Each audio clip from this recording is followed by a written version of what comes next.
So tonight, I'm going to tell you a little bit about myself. I'm going to talk a little bit about schools, kind of big picture stuff, a little history, a little context, a little data, data, a little info to kind of answer this big question, right? Or why the heck are schools the way they are anyway, first of all, in the first place, right? And why aren't they like they were when we were coming up, or when we had our grandparents, whatever. How have they changed, essentially? So just a minute, real quick, about me and why I'm up in front of you tonight as opposed to somebody else. And there are lots of other great people that should be. I have had a 20-year career, over 20 years in education. I started out as a high school social studies teacher and did that for a number of years with the hardest students you can imagine, students who actually got into the school I taught in by failing out of at least 2 other schools, and then came to our school. I taught those kids social studies in New York City and prepared them for what are called the Regents exams, got them to graduate and go on to great things, and I'm still in touch with a lot of them. After that, excuse me, or concurrent with that, I kind of became an education activist, working against something called high-stakes testing, which we'll talk a little bit about, I'm sure, tonight. And getting involved in kind of like the politics of, why schools were the way they were. But I worked to coach new teachers. I went and, got a PhD in education to find out what the heck is going on here. I got to read some more books and find out, do some more research, figure out what the whole deal is. And that helped me a lot. And then I did some more research, wrote a lot of stuff. And now I teach at Towson University. I teach about urban education, policy, history, and plus teaching and stuff too. I'm good at that as well. So that's the kind of background I bring tonight. I'm also a parent of Baltimore City school kids in Mount Washington. So I wear many hats. And I'm happy to answer questions about any of that stuff tonight, if you have them. But the question I was asked to discuss was, why aren't schools like they used to be? And I have 2 photos here, which are photos from way back in the day. These are school photos, and I don't know if you can see very well, because I don't think this projects large enough, but you might, if you're close enough, you might observe one small difference between these 2 pictures. Anybody right away, like, yeah, do you mind? It's white people on the left side, yeah. people on the right side. Yeah, that's right. That's correct. So, why do you think I chose those 2 pictures to put up there? Yeah. All mandated that this last country. Even though you see that now. Absolutely. So we had like de jure segregation, and now we have de facto segregation, right? So sometimes we get a little nostalgic for back in the day things, right? For when we grew up, we look back and say, oh, well, that was so great. And if we could go to the next slide for a second. Oh man, that got kind of messed up. Anyway, I'm proposing to you the good old days may not be as good old as we remember them. There were some bad things from back in the day. Segregated schools, some people argue that segregated schools, there's some good things about them, right? Because black community had black teachers, black principals, culturally responsive curricula, all that, which was certainly great. But if you think schools are underfunded now, they were really underfunded back then. Okay, so I want to be careful of the nostalgia thing, but there are things that have changed, and I want to talk about that tonight. So there are a couple critical things to remember. One is that schools don't exist in a vacuum. Right? Schools are not just by themselves. They're incredibly influenced by the things that happen around them. How the neighborhood changes, what happens in terms of public policy, what happens in terms of history, and that also impacts, right, who moves in, who moves out, who goes to those schools, who works at those schools, etc. Okay, so the school, in a way, the other thing I want to say is that school is often the place we look to resolve all of our problems. So the schools, sometimes we say, okay, how are we going to resolve this terrible opioid crisis, right? People always say education. or violence, or any of your, you name it, our big social problems. Right? We say education, we look to schools to resolve those problems. At the same time, the schools are the site of our problems, right? They're the sort of the recipient of problems that we suffer with from the outside. So this makes them a contradictory place, right? They have both things going on at them at the same time. They have the problems that they're kind of receiving, and they're also like feeding back out again. And so sometimes what we see is a cycle, sort of called reproductive, not in the sense of giving birth, reproductive, but the reproductive cycle of like something's repeating again and again. And then we say, well, why is that happening? But what we forget, I think, is to pay attention to all the other factors outside. So before we go on to the next slide real quick, I just want to say in the last few years I've been doing some research on the closing schools in Baltimore. And one thing, among many, but one thing that I have found in going out to a lot of different neighborhoods and talking to parents and students and teachers and principals in these neighborhoods that they all have in common is that there's incredible attachment to this school on the one hand, right? But they all acknowledge that the neighborhood has changed in some way over time. There's some things that have like really remained, and there's deep love for that school. But there's some things that have changed and shifted and made the school community less viable. And some people in those communities have said, well, that's why the schools are closing. I'm not sure that's right, but that's, they're linking those two things themselves together. So important, right, to think about like how those two things interact, okay? When we think about why are schools the way they are inside, we've got to think about outside. So let's talk about outside for a second. So school funding, I'm not going to go into all the weeds on school funding because Melissa's in the room and she can probably do a way better job than me. But I will tell you, all right, that we've been losing ground on school funding, but that actually mirrors like a big picture of that we've just been losing ground on funding for all kinds of public projects, public works, right? Our roads, our school buildings, our hospitals, our fire departments, all that stuff.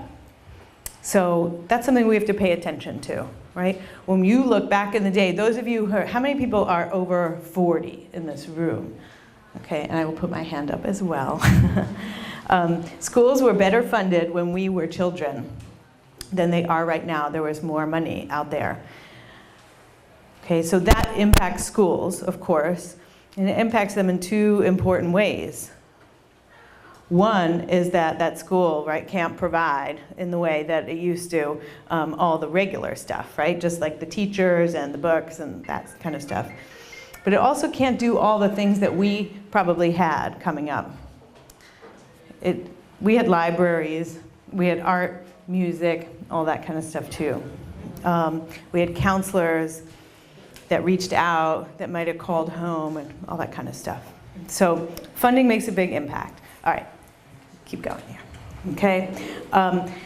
That funding has shrunk in all realms, but the federal one is something I want to just point out real quick because it's relevant to this context, which is that high poverty school, funds for high poverty schools. This Title I money came up in the 60s during the Johnson era, the war on poverty. And we have that money, but that has been on the decline. And money for special ed students has also been on the decline. And it's going to be declining even further, although there's battles right now in the federal government. We won't go to that either. But just know that this is, the pot is sort of shrinking, right, as we speak. Okay? Keep on going there. All right? And this gives us like gaps in all of our stuff that we need to make schools. Why? Right, so right here is that this chart, the numbers are not important and all the data is not important. What's important is that there's this gap, right, that we don't have enough money for all of these things, right? We don't have enough money for roads and bridges and transit, and that's a huge gap, right? And that matters hugely to education in schools, huge, right? If you can't get to school because the buses are not working or not working well, or the road is in need of repair, whatever, and proposes a safety issue, and on, okay? These costs also go up higher, so like, then districts and stuff have to pay more for these things, okay, when there's a funding gap like this. And then we don't have access to the stuff. So when we say, oh my gosh, the schools are horrible right now, like I can't even believe it, I can't believe I'm sending my kid to this school, or I can't believe I'm walking by this school and look at it, it's falling apart. We have to acknowledge where that's coming from, right?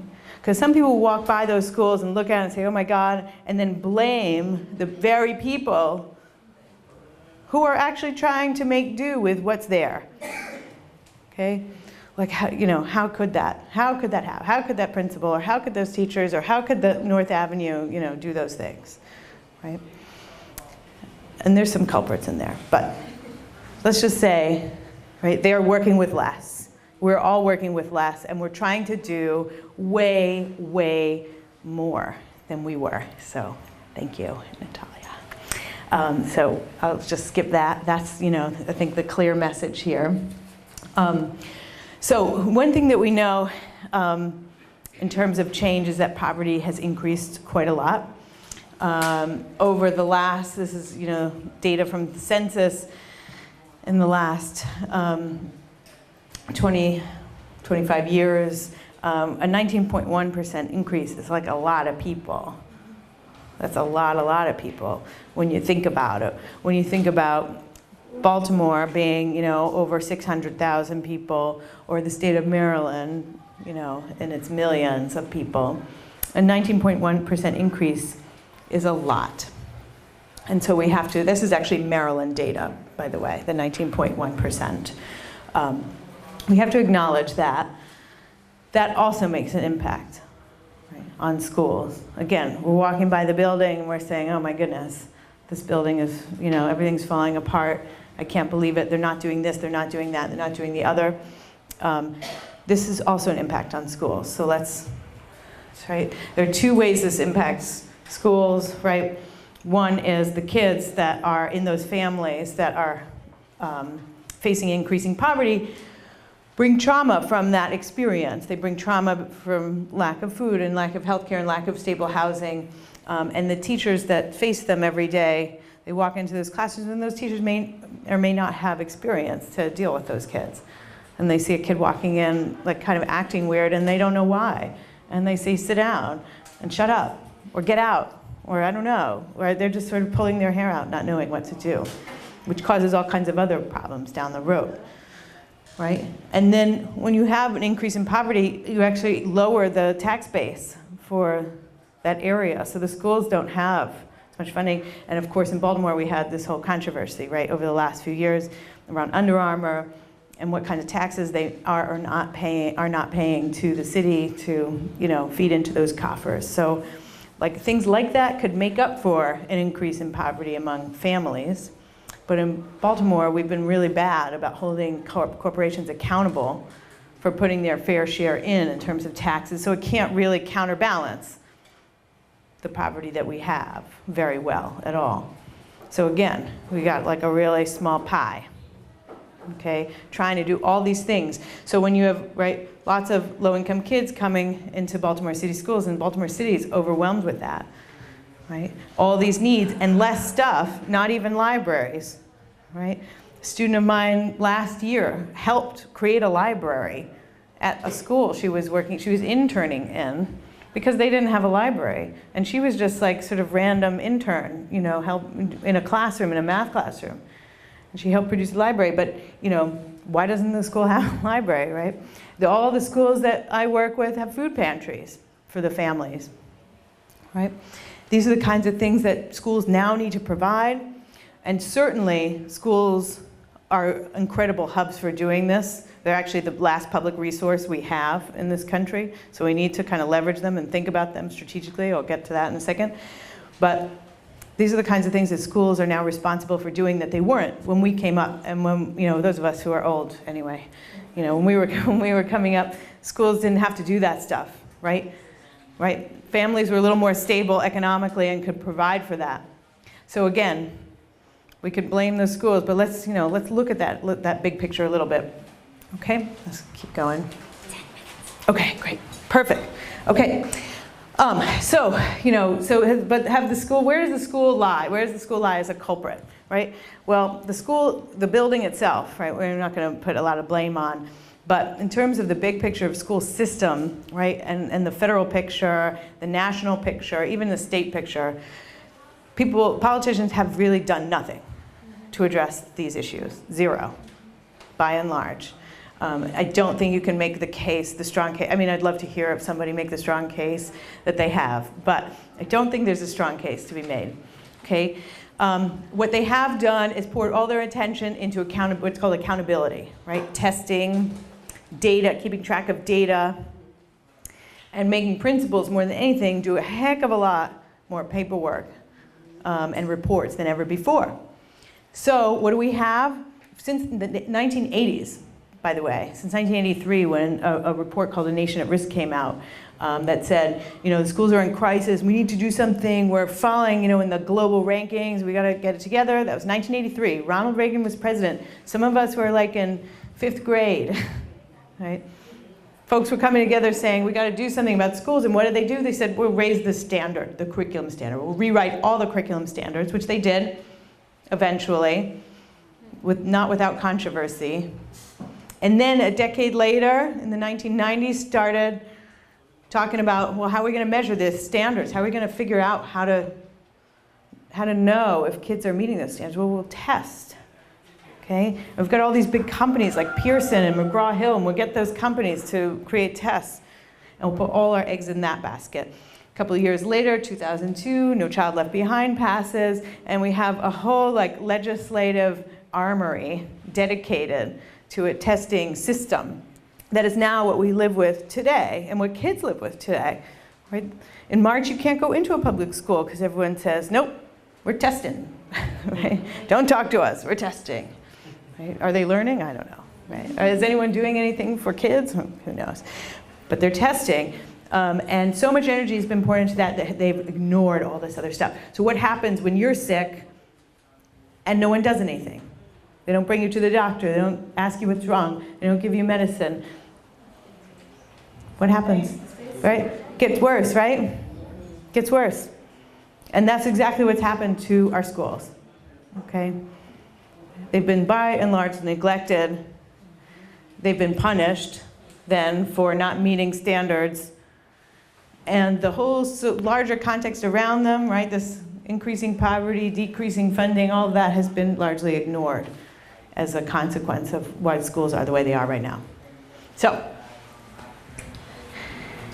we got our teachers, right? They're preoccupied, right? And our parents are too. I'm a parent. I was pulling my hair out a few years ago teaching my son Common Core math, going on YouTube, trying to find videos how to do this, and teachers have been doing the same thing. So the other consequences of this is that we're all being kept busy, right? Running around, trying to keep up with this crazy system without questioning the system in the first place. Which I know that's why you're here tonight, right? It's couldn't question the system in the first place. But a lot of us have not gotten there quite yet. And so teachers doing test prep, they're occupied with this data thing. They're more in this role of manager rather than teacher, right? The one thing that's been great about when I grew up versus now is that teachers were kind of like your friend and you could talk to them and they were in the neighborhood and they had more time. They weren't being berated also for their test score data like they are today. So these are things that we need to pay attention to. Let's keep us moving. I want to get to this, right? Because this is the critical issue and where the discussion lies and also where all the fun will be tonight. What do we do about this? What do we do about this? This is a crazy problem. It seems insurmountable and huge on the one hand. On the other hand, these are our schools, right? Our children go to them. We have some relationship to them. They're down the block from us. We go by schools all the time. How could we not? We pay taxes, right? How could we not do something about this? Well, there are many things to do about them. The first thing is to get educated, right? And learn stuff, which is part of why presumably you're here tonight. There's way, way more to know. The picture I gave just in the last 20 minutes is really, really general, but that's okay. The second thing is to think strategically about what to do. So, what is the problem that you want to solve, and how could you solve it? Okay. So one thing I think about a lot is this issue around poverty and schools and how they impact each other. And the answer, in many ways, lies outside of the school, right? People need jobs. We need some income here, and we need to work on that. But we can't just wait for that to happen, or we can push for that to happen, but we also need to work on the school side of things. So in Baltimore, we have community schools. Right? There are lots of these things called community schools. They mean different things in different places, but by and large, they're these places that are supposed to provide some of these extra services that got lost when all this funding cut stuff went into place. They're not doing all they could be doing. There's a real opportunity there. There's an engine, I think, to be jumped there. That's a place where, in theory, folks are dedicated to educating the whole child, to involving families and parents in a real way, and to working beyond test prep for kids. That's their goal, right? That's what they say at community schools. They say it in different ways, and they work with different agencies and things like that, but that's their main thing. Are they doing that? Could they be doing a better job? Oh yeah. Could we be holding them accountable for that? Oh yeah, definitely. We don't really, that's one, I think, one critical opportunity around the kinds of things that we are talking about. And it's a local one, right? A lot of the protests and the organizing and all that for school funding has happened at the state level to argue for more funds generally for the system. And that should still happen, for sure. We need to keep on doing that. And we need to demand more. There's this whole Kerwin Commission thing, gotta start paying attention to that. And there are other people that are gonna start talking more and more as the election comes up about school funding. That's actually the most important issue to Marylanders in this 2018 election. So you need to hold folks' feet to the fire. And those folks that won the primaries, Mary Washington, Jill Carter, and on, need to hold their feet to the fire. But I think locally, we need to think about these community schools a little bit more and differently, and how they can engage. The other thing I want to say about them, and about parents in general, because how many of y'all are parents of, cool, all right, so most of you,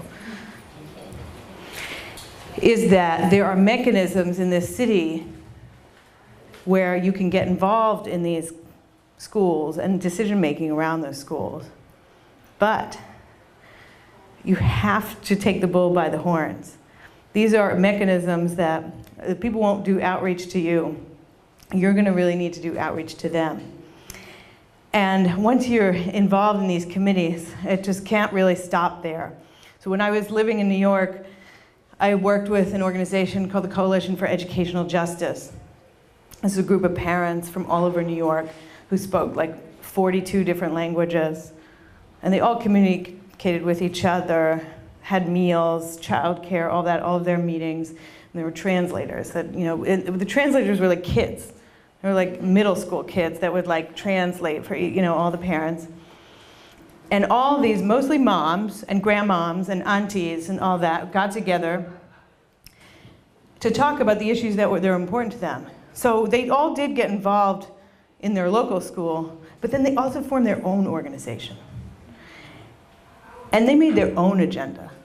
And they didn't wait for the principal or the district person or whomever to tell them, this is what you should be working on, and this is your charge. they said, we got this, right? We know what's good for our children. We've raised them. We've birthed them. We know them. We know what they need. And now we want to demand those things. So they got tightly organized. They would go to every school board meeting. They would march in the street. They would lobby legislators. They would do all the strategies, right? All the different kinds of tactics and strategies. And they won. And they won many times. They won millions of dollars for new science labs. They won new schools. They won money for something called a lead teacher program, which mentors new teachers so they're not so like stressed out and they start to learn a little bit about how you teach. Okay, and there's several more things that they were able to do. And I mention them only to say that there's a group of parents that, most of them did not speak English and arrived in the country, 5 years prior to becoming part of this. And so therefore, in many ways, we're disenfranchised.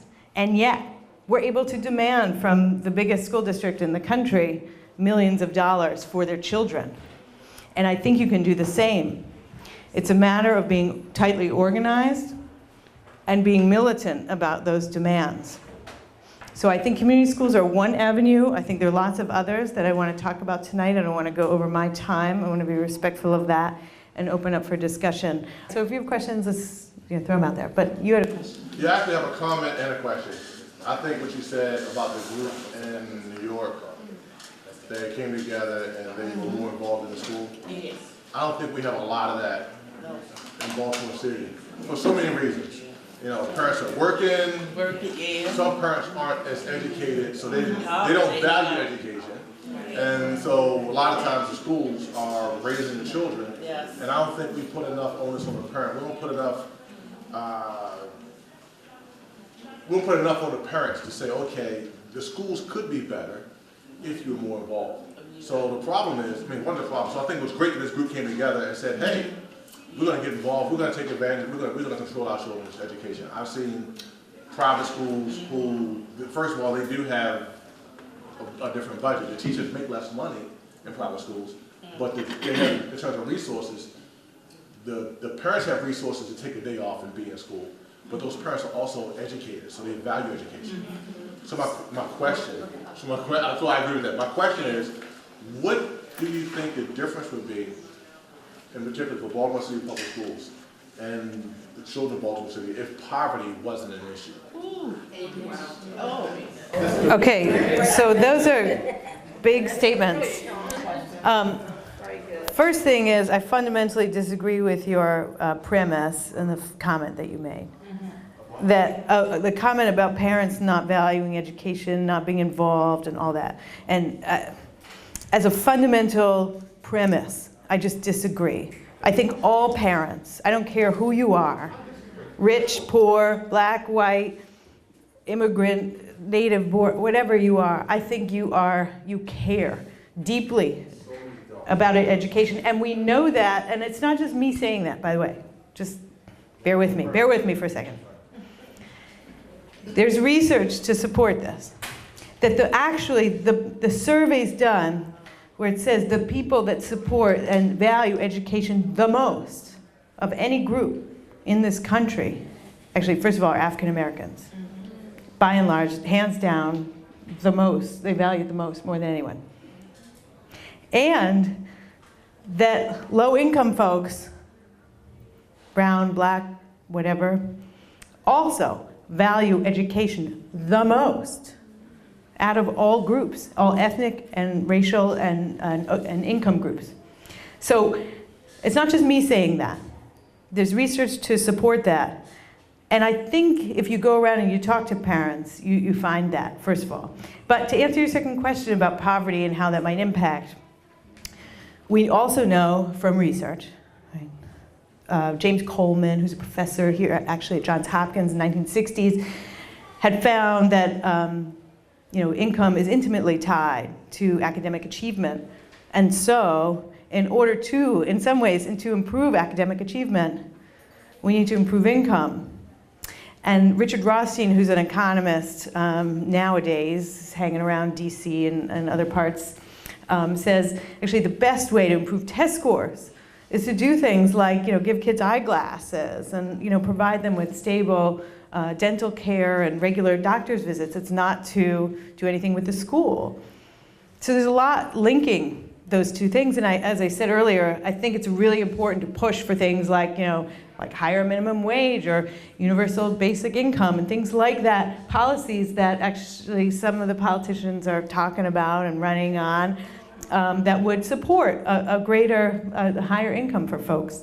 That's not the only thing that's going to resolve all our problems with schools, but I think it's going to push us in the right direction. Okay, because no one should live in poverty, just period. No one should live in poverty in the United States, which is the wealthiest country, in the world. Like, why are we even having that discussion? It's not that we don't have enough resources, it's the way they're distributed that is all out of whack. And so we need to really be mindful of that and think of that. And the same is true in terms of, so there are perceptions about like who cares, who doesn't care, and our attachment of moral value to that, I think can be very out of whack. Because in this country we say, well, if you're poor, then you're not smart, right? You don't care, you don't invest in education, you're not, what evidence is there for that? Actually, we don't have any. There's zero. So I think we have to really invest. I mean, there's a lot of poor people in Baltimore, and if we don't invest in them, we're actually going to ignore just like a whole swath of the city, and I don't think any of us want to do that. Yeah. Okay, two things. One, could I first address his question? Okay, so I am a parent, and I'm from the Sandtown, Winchester community, and bi-weekly, I am working with representatives from the Baltimore City School Board to address some of the issues that you're talking about with the parents. I can agree partly with what you're saying, because I've seen that when we invite parents out to the meetings, they're not showing up. And so the reason that I'm here is also to combat some of that. My particular event is on August the 27th, which is how to build parent power. So hopefully you'll be able to come out to that one. And hopefully, yes. The very last one, that will be my event. So hopefully if you come to that question will get better answered. But it is something that's being worked on, at least in my community. Now my individual question is, at the end you said, what can we do about it? And you touched on community schools. Were you saying that community schools is a remedy for these issues? I did talk to Davante next to me, and we were talking about accountability for resources. So is that what you meant? A little bit, but more complicated. I just want to say one more thing about parents, which is that,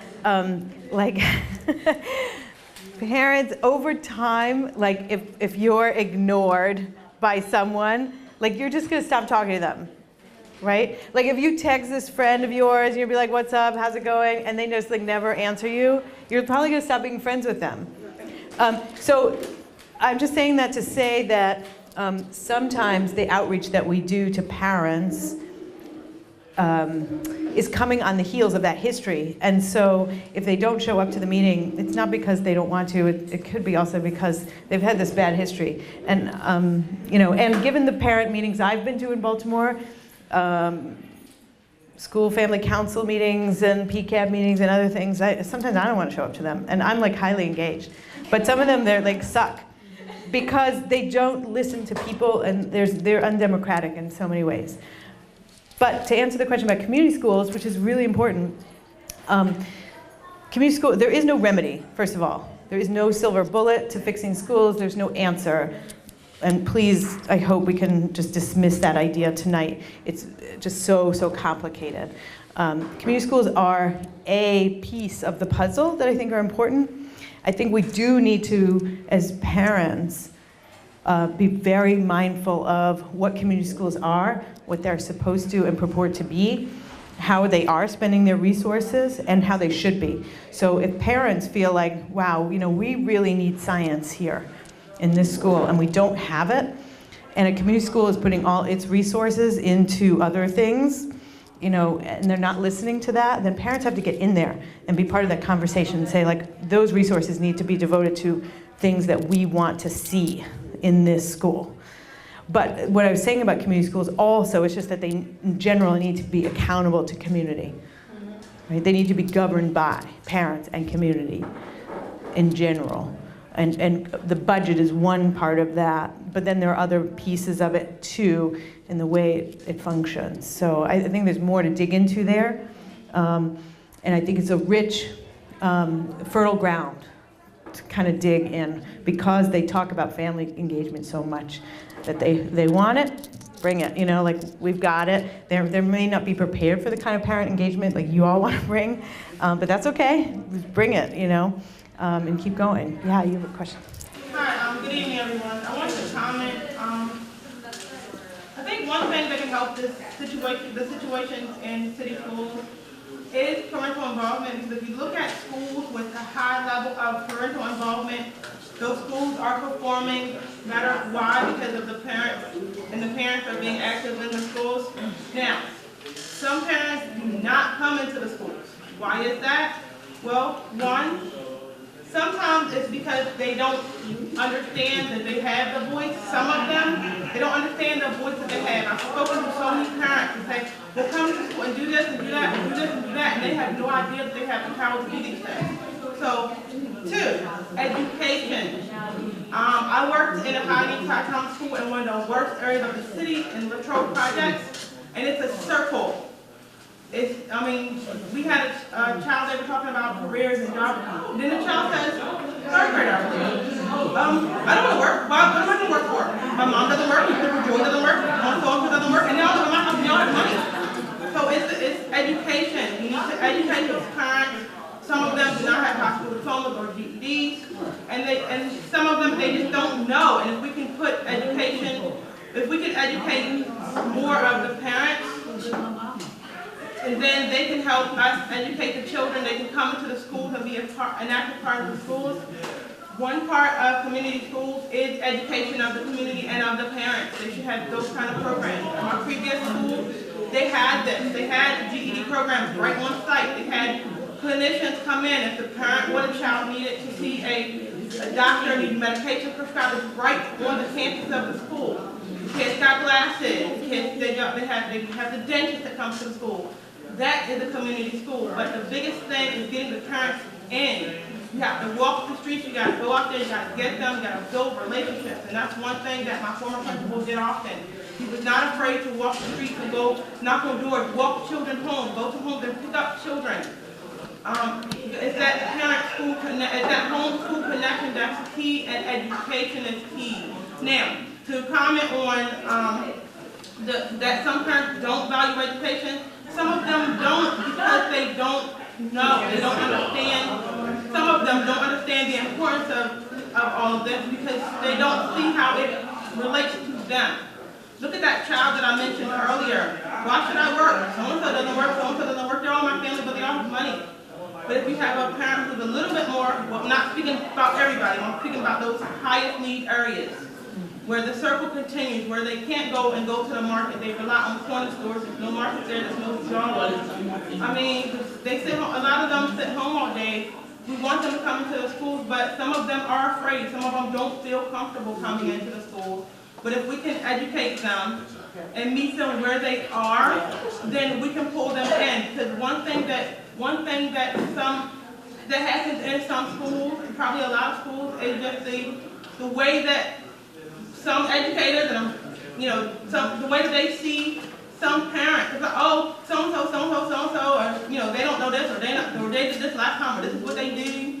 But it's all about that home school connection and partnership and education. That is the biggest solution to the problem that we're having. Poverty does have a really negative impact on a lot of things, including the development of the children. So that's even another thing which also can be helped with education about nutrition and education overall to come out of the situations that they're in. So they can see that there is another way that's more about. So just like a clarification on terms for 1 second. Like, I actually don't think that people, I think there are people that don't value schools, but they value education. Right? There's like a difference between those two things, right? Because schools, there's like terrible things going on in schools, like harm is being done to children in schools, some schools. But education is something I think that everybody values. Everybody wants to learn something. Everybody's curious about something. I think the moment that we just like forget that, then we really do have to stop. Because like when we don't, value like other folks. But this whole like schools don't value people thing is a whole different thing. Like schools have, even when you walk in the door to a public school and you get greeted by somebody who's like, oh, what do you want? You don't want to go back to that place, right? So, that's not, so we've got to be clear about that. But the things that you said are really important about, reaching out, building connections to the community, building relationships, bringing folks in, walking the streets, all of those things, like we definitely, need more of, for sure. Yeah. I'm really curious to know your take on recess or lack thereof in children's time outside compared to their learning. That's a really good question. So there was a recent report on children's happiness globally, not just in the United States. The place where young people are happiest are the places where they play the most, and where the kids are sort of really taken very seriously, right? In this one report I was reading, it was the Netherlands, right? It was, kids are super happy there. They're also not pressured in the same way our kids are, but that's because we have to understand, I didn't get to this in the slides, but like, in this country, we use the schools also to prepare children for the society they live in. I mean, all countries do that, but in this country, we prepare our kids for the society that they're going to live in, which is a capitalist, competitive society. So schools, to some degree, are that, right? They're going to be that. So in that regard, right, recess becomes something that seems like extra. Well, how is that going to prepare you for life? Right? Playing is not going to prepare you for, this job that you're going to have to, catch a bus and work all day and run and run back and do all these errands all the week, But we know from research that play is essential for cognitive development and social development, social emotional development. It's critical for learning how to just be a person in the world, to be not just a person that knows how to problem solve and navigate, but also becoming an ethical person, right? To know right from wrong and things like that. So recess is critical, and there are schools that have taken it away or that limit it, and it's incredibly problematic. On the other hand, schools have very limited resources in terms of monitoring recess. So it's always an issue, right? How are we going to have recesses? We don't want to have 500 kids out of control, running amok. What if someone gets hurt? Yada, yada, yada. So that's a great point of advocacy, actually, is to say, our kids need recess. And we need to figure out some way to make recess tenable in all our public schools, in all our, especially elementary, middle schools. Right? And if it requires, right, in Baltimore, teachers don't have to do recess duty. I had to do all that, in New York. It was a contractual part of my gig. Here we don't, so they hire all these sort of random people, associate folk that aren't unionized, and they're just you don't know who they are half the time. But we could advocate on that point, right? So we want good people out there monitoring kids that are fingerprinted, that are cleared. We know who they are, and that we want quality access to play, right? Real playgrounds and real, my kids' school, there's a blacktop, and that's it. That's where they get to play. I mean, I'm okay with that, but I'm not really okay with it. I'm sort of okay with it. So, but it's a really, really important point. Yeah. Why is it a crisis when we don't have heat, cooling in schools, but it's not a crisis when the average reading level of entering high school students in our school system is 4th grade? Oh. So real quick on that point, it is really important. Literacy, though, Paulo Freire, who is a famous educator from Brazil, who's the Minister of Education for many, many years, and wrote a famous book called Pedagogy of the Oppressed, among others. He talks about reading the word and the world. This idea that literacy is tied to our life, our daily life.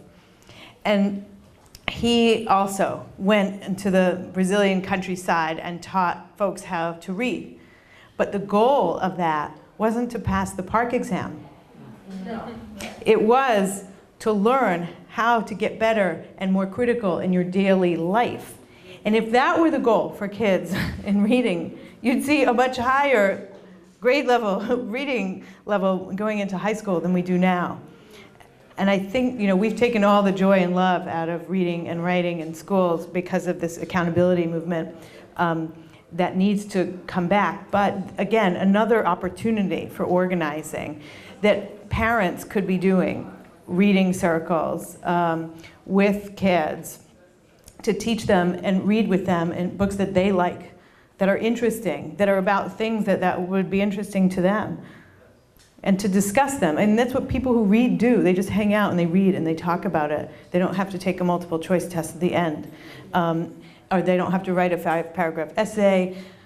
I think we definitely need to get back to more of that, but it does require, again, more of a grassroots approach that where we go out to the community and we meet people and we create relationships and they say, come on, we're reading this book. I'd like you to join us, right? Or whatever we're reading. It doesn't have to be a whole book or whatever, no pressure. But just, we have to connect this idea of reading and literacy to civic engagement rather than to testing. So I know you brought up testing again, you brought up testing before. I just want to share, I think this is a good space to share a point of advocacy before I ask my question that is kind of unrelated.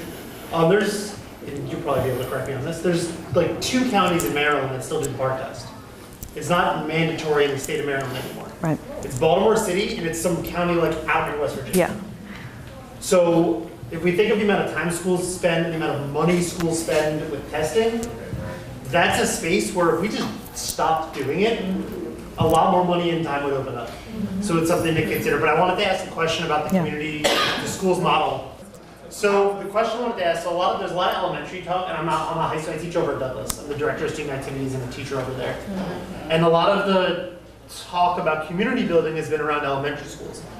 We are a school choice district. I have a lot of kids who live in Brooklyn. I have a lot of kids who live in West Baltimore around the corner. Yeah. I have a lot of kids who live over east. I have a lot of kids who live up in Edmonton Village.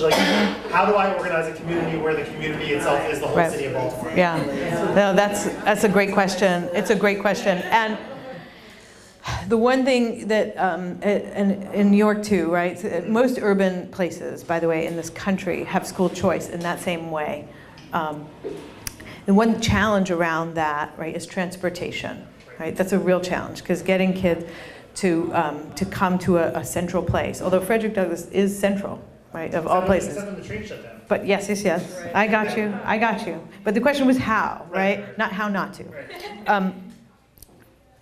So it is challenging, but I think in that regard, right, elementary, middle school folk can organize around very, very hyper-local neighborhood kinds of community issues.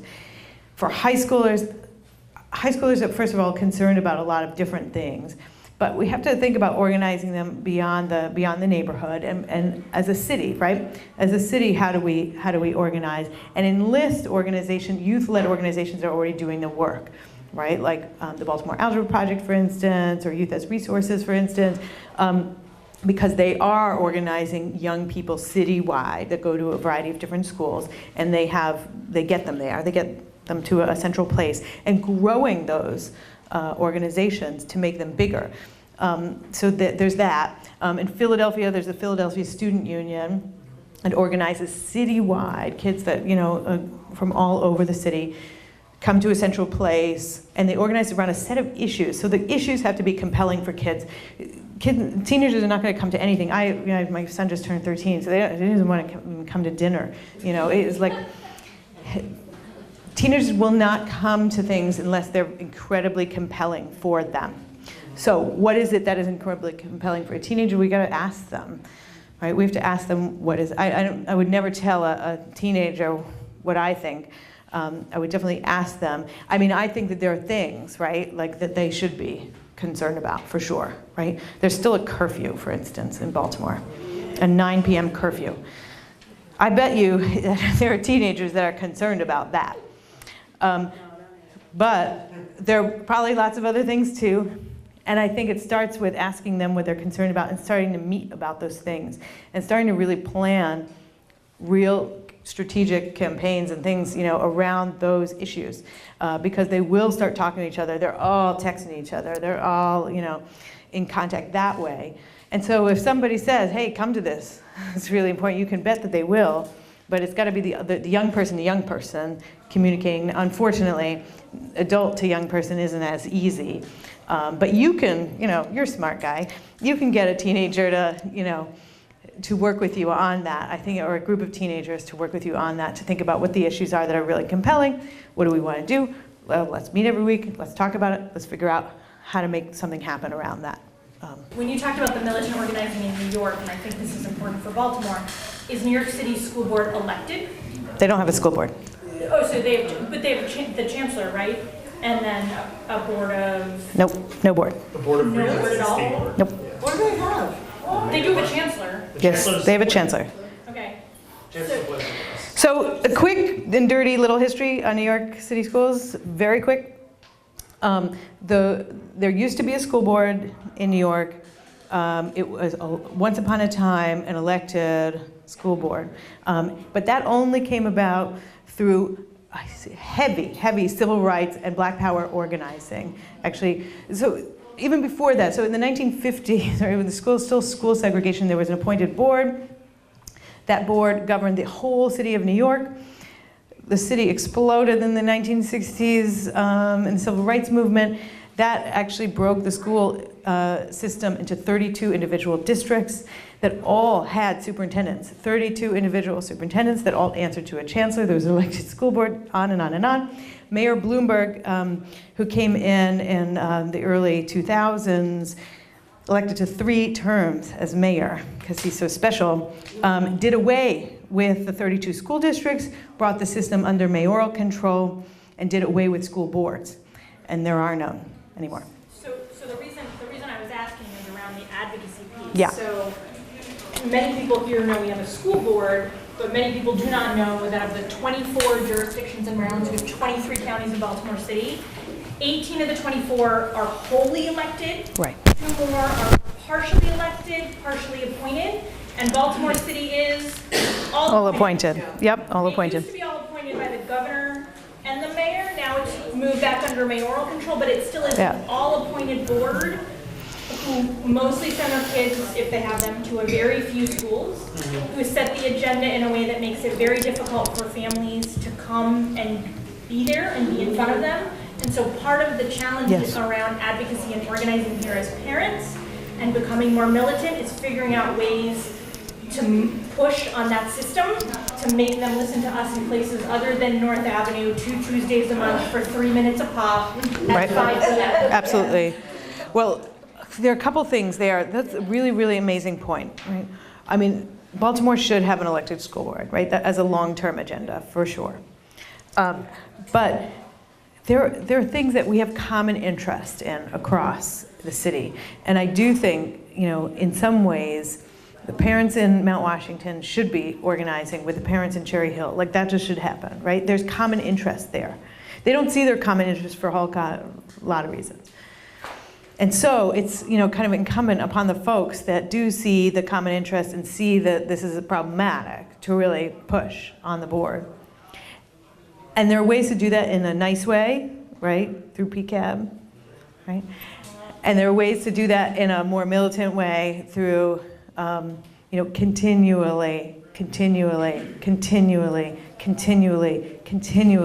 annoying that school board. And because first of all, people who have that kind of privilege, like, have these blind spots, right, where they don't think about like what's going on in Sandtown or in East Baltimore or whatever.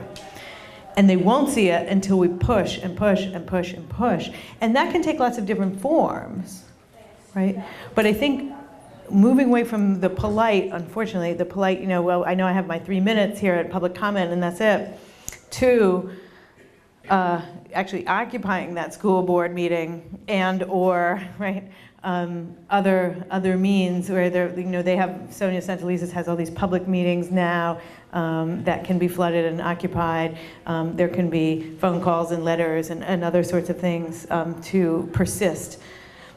But until folks at North Avenue and at the school board really hear those voices, they're going to think, oh, well, they probably don't care. They probably don't care value education. They probably don't, right? That may be a conclusion that they draw.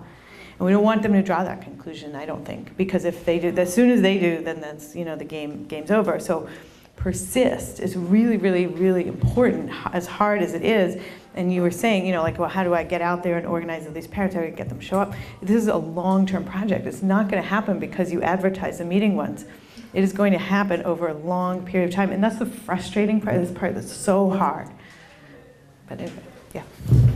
You advocate for community schools, and I agree with that. My only comment in reference to that is that the operating makes such a difference in terms of how effective this community school is. There are some who are really good, and there are some operators that seem like they have other interests. So the focus of the community schools coordinator sometimes is on something else. Yeah. So that's my only concern. While I agree with it in general, Yeah. I agree with the concept. Sometimes the way it's actually put in the work, it doesn't do what it's meant to do because the operators plan whatever. But my question was in reference to the funding formula. Do you think if the funding formula is changed, that there can some of the gaps that you showed could actually be filled? Because it seems like just the way that schools are funded just doesn't apply to them. Yeah, absolutely. So on your first point, we have to hold community schools accountable, by the way, no matter what the operator, whoever the agency is, doesn't matter. I think if we don't like them, we have to change them. We have to say, I don't like you, get out, you know, I want somebody else coming on in because, you know, you're not doing your job. Just on that. But the funding formula certainly is broken. I don't think anyone would disagree with that. And I think we need to, you know, we need to radically reimagine it much, much more than the Kirwan Commission ever will purport to do or will do. And so that means actually really paying attention to this gubernatorial race coming up in a serious way. Really, we need to get the right people out there reimagining with us. The folks in place right now are not interested in a radical reimagining. They're interested in little tweaks here and there, I think, to get people sort of pleased enough, right? That they're like, okay, fine, we'll take it. But a real reimagining, and this is not just true, again, in Maryland, but almost every state in this country has had a lawsuit that suggests that schools are not only unequally funded, but that they don't fund their poorest and blackest communities at even close to what they do their most affluent and white. So if we're gonna really, you know, we gotta push on that, I think, in a broader way, like that's like a national issue. In Maryland, we really have to push very hard on this Kirwan Commission. I really want to like take a bus down to Annapolis at some point in the fall and just like sit there. Because actually when there was a commission some years ago when the Race to the Top was coming, and do you guys remember this? This is like 7, 8 years ago. When no, I'm talking about something different. When Obama was still president and they were putting out the Race to the Top funding, and folks from Maryland were getting together to talk about how they would write their application, then once they got it, how they would implement some of the things. So it wasn't called anything. It wasn't like out there. It wasn't a big public thing. But I happened to, you know, find out about it. And so I started going to their meetings. And just by going to the meetings, people are like, who are you? What are you doing here? What is your interest here? Like a public citizen shouldn't have an interest in a meeting about public education, which is like crazy to me, right? And Nancy Grasmick was the state superintendent at the time. There were people from all over the city and the state in these rooms. And you're just like, you know, wait, like people should be here. This should be broadcast, you know, the whole thing. And you can like live stream the Kirwan Commission, but you know, I'm not in the room. You know, we're not in the room. Like they might as well not know that we're listening. I think we have to like just go. Say, you know, and I mean, it's really intimidating to walk in. I think if you're like, you know, Britt Kirwan or something, walk into a room like this, you'd be like, what's going on here? So I think we have to be paying attention to that, we have to push on that. And then we have to ask Melissa for all the answers about what the formula should actually look like in terms of the data. I actually do, you know, in terms of the crunching of the numbers and what the percentages and how it should all shake out, I do have to refer to other folks on that. But that said, I think you'd agree. We have to, you know, fight. Yeah, I think turnout would be awesome. I think, unfortunately, it's July. There's a few more meetings at the current commission. The ship has kind of sailed for most of us to go to Annapolis. That probably sounds cynical and hopeless and absurd. So then our next best opportunity is, once the current commission finishes their work, to, as quickly as humanly possible, organize all your friends and neighbors and your family and your grandparents and anybody who cares about you and your community and your children, and then go to Annapolis, because the current commission then has to go to the legislature. And that's 90 days, January to April. It's kind of like the worst of a marathon and the worst of a sprint combined during like the worst weather. But if we were to go down for that and say what's been put out is wholly inadequate for our kids and our communities, and you need to fix it, then we have some levers to push, I think, better than the current commission. I would say do both. I would just say do both, because, you know, if you show up early, they're going to be like, oh man, they're coming, right? Like, watch out. Because, you know, I think you're right. Just that it's hard to get there is all. It is hard to get there. But like TDP, fellowship bus, you know. What are your thoughts on the sort of city versus state control? And, you know, pros, cons, overall recommendation. The second question is the flight of families to private schools and to the county does obviously influence the composition and priorities of high schools, certainly. Sure. Like middle schools and elementary schools. On the first point, the control of schools, I think, for as much as possible, should be retained locally, except that there has to be kind of a check on that too, because there are bad things that can happen as well with total local control. Like, just imagine a school board or superintendent who decides, you know, we want to teach creationism to everyone in our schools, right? People might be okay with that, but like, they're not going to become biologists on that route. So we might not want that. So there has to be, I think, some kind of check and balance. We just have to be careful of that. We've really moved away from any kind of even like slither of local accountability or local participation, local responsiveness, especially around curriculum. Around a lot of things, but especially around curriculum. Curriculum has nothing to do with like kids' daily lives and like what's around them, and they're actually actively discouraged from making connections to the world that they live in, which is like crazy, right? Anyone who learns about anything is encouraged to make those connections. So anyway, we have to fix that, like yesterday. The losing people to private schools in the county thing, I'm troubled by the framing of, you know, like when the mayor says like we're losing people, or the superintendent says like we're losing, oh, like who are we losing, right? Are there a hell of a lot of people that are here like that we can be investing in? And I'm not saying, you know, I know what you're getting at when you ask that question for sure. But I think we also have to think about how we make our schools more attractive. But we also need to think about creative other things. Like, we do need to think about a more porous border between the county and the city. I think that's something. I'm not going to say too much more about that right now. I'll say a lot more about that, like, you know, one-on-one if you want to talk. But like that, we got to. And given the Baltimore County executive race, I think we have to think about pushing on that. That's like a political opportunity right now that is really, really interesting, and I think it's very much worth exploring, given that there's not a lot of other things that we can control around our schools.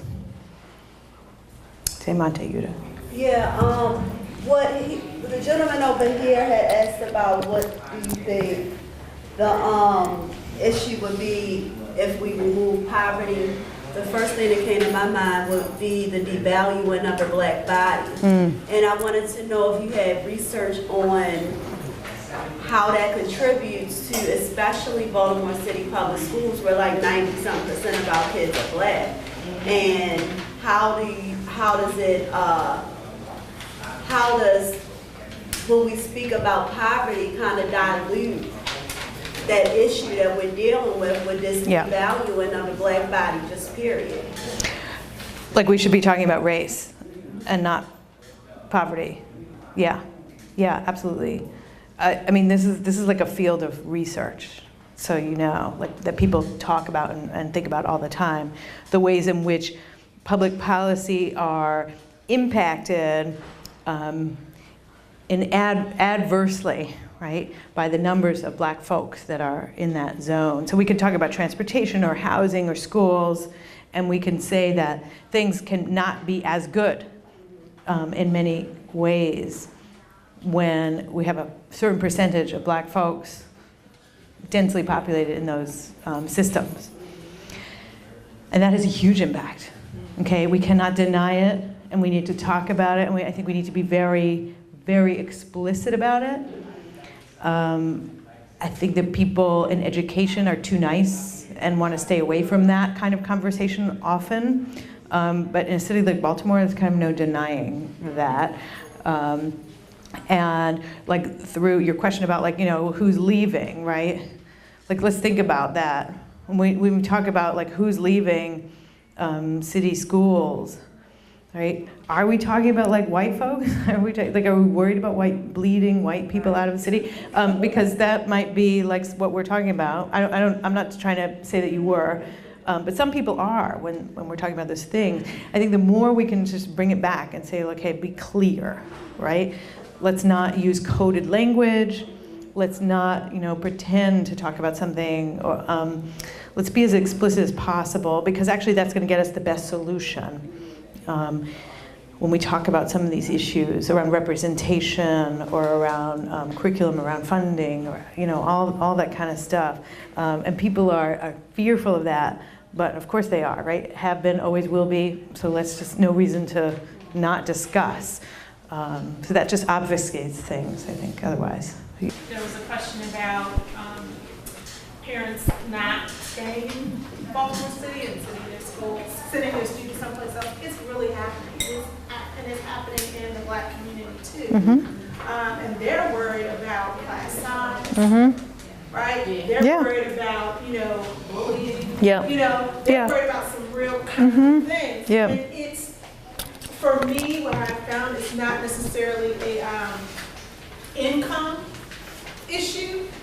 I'm talking with parents that are like, you know, I want my kid to have something better, and I have to go to work, or I have to do whatever I need to do. So this was the best option for me. And it's kind of painful because a lot of the parents that I talked to grew up in the city, went to Baltimore City Public Schools. They looked at city schools as an option. But as they walked in the door, either it was not a welcoming environment for whatever reason, you know, there are 30 kids. I mean, I find that too troublesome. Okay, so 30 kids in the classroom, you know, just some other things that they're like, you know, I wouldn't do this. I don't want my, you know, and I made it, you know, and I understand the impact.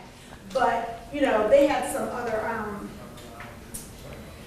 strength within them to just get through. But they're looking at their child like, okay, I don't want to say. Right. No, it's great. Then they're paying astronomical cost to go to a school that, okay, their son or daughter may be one of the only in that and then they have other issues. Which is going to have other issues. So, you know, it's like, what do you do? So I'm here as a parent thinking, okay, how can we make that better? Because our little brown kids, our poor kids, our girls, are, well, I mean, they deserve better. And I think in some places we know how to deliver better.